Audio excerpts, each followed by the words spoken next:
Ini dia salah satu HP dari Xiaomi yang kurang saya rekomendasikan. Namanya Redmi Note 12 4G. Dikeluarkan belum lama sebenarnya sih, tahun 2023. Yang pada saat itu HP ini dibanderol cukup murah, hanya 2 jutaan saja. Untuk varian tertingginya, RAM 8128 seperti yang saya pegang ini, dibanderol seharga 299.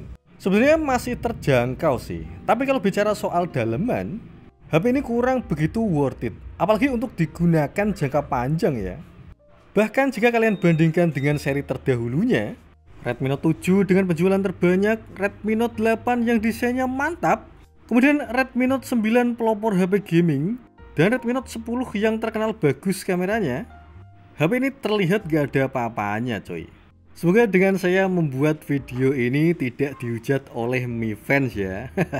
Sebenarnya sah-sah saja sih memberikan kritikan maupun hujatan. Tapi coba deh tonton video ini sampai selesai. Kira-kira statement yang saya sampaikan benar atau salah. Yang pertama, kekurangan dari HP ini adalah bezel bagian bawah, yaitu dagunya yang luar biasa tebal guys. Sekilas dilihat itu seperti pakai LCD KW. Tapi memang bawaannya sebesar ini ya. Dan ini bagi saya cukup mengganggu sih, mengingat pendahulunya Redmi Note 10 yang cukup tipis coy. By the way, karena bezelnya tebal, maka sudut pandang pemakai, apalagi saat digunakan untuk menonton video, kesannya jadi agak sempit. Kemudian kekurangan kedua dari HP ini hanya memiliki satu buah speaker coy.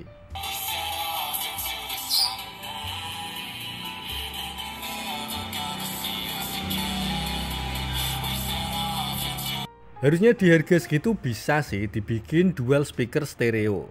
Sayangnya di bagian atas malah dibikin jack audio dan infrared coy.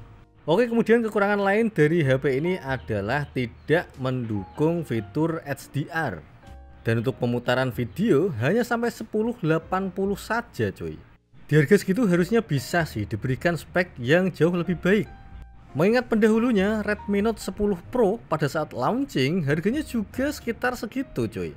Tapi kualitas layarnya lebih bagus, bahkan mendukung fitur HDR10+. Tapi bentar guys, sebelum saya lanjutkan, saya disclaimer dulu. Saya membandingkan HP ini dengan pendahulunya bukan berarti kualitas dari HP ini jelek banget, bukan. Hanya saja jika dibandingkan dengan pendahulunya, HP ini kurang begitu bagus. Dan bagi yang belum tahu ya, kualitas AMOLED itu ada stratanya. Jadi tidak semua layar AMOLED bagus semua, enggak seperti itu. Dan kalau menurut saya, layar AMOLED yang bagus itu yang mendukung fingerprint in display. Dan sayangnya HP ini tidak mendukung fitur tersebut. Fingerprintnya masih berada di samping coy. Jadi biarpun fingerprint in display ini kurang begitu responsif, maaf maksud saya tidak seresponsif fingerprint di samping ya. Tapi kalau dilihat dari sisi estetika, terlihat lebih mahal sih. Dan kalau bicara soal chipsetnya, ini juga nggak bagus-bagus amat kok. Snapdragon 865 yang skor Antutunya hanya 300 ribuan saja. Tidak lebih bagus dari Helio G99 coy. Kelebihan dari prosesor ini menurut saya hanya di suhunya sih, adem banget. Selain itu baterainya juga awet guys. Dan karena chipsetnya kurang begitu bagus, maka saat digunakan untuk multitasking, buka tutup aplikasi agak nge-lag coy. Padahal HP ini pakai RAM 8GB loh. Tapi untuk penggunaan, justru Redmi Note 10 yang RAM 6 lebih bagus coy. Oke, kemudian yang terakhir soal kameranya. Untuk hasil kameranya sih saya tidak bisa mengatakan jelek ya. Ya lumayan lah. Mendukung lensa ultrawide juga. Hasilnya pun juga tidak jelek-jelek amat. Tapi saat di switch ke mode video, ini yang bikin saya nggak suka ya. Resolusinya hanya 1080 30 fps dan tidak mendukung stabilisasi video, bahkan di mode ultrawide-nya. Jadi untuk hasil perekaman video jelek banget coy. Dan itu adalah sedikit informasi terkait dengan kekurangan dari HP ini, Redmi Note 12 4G.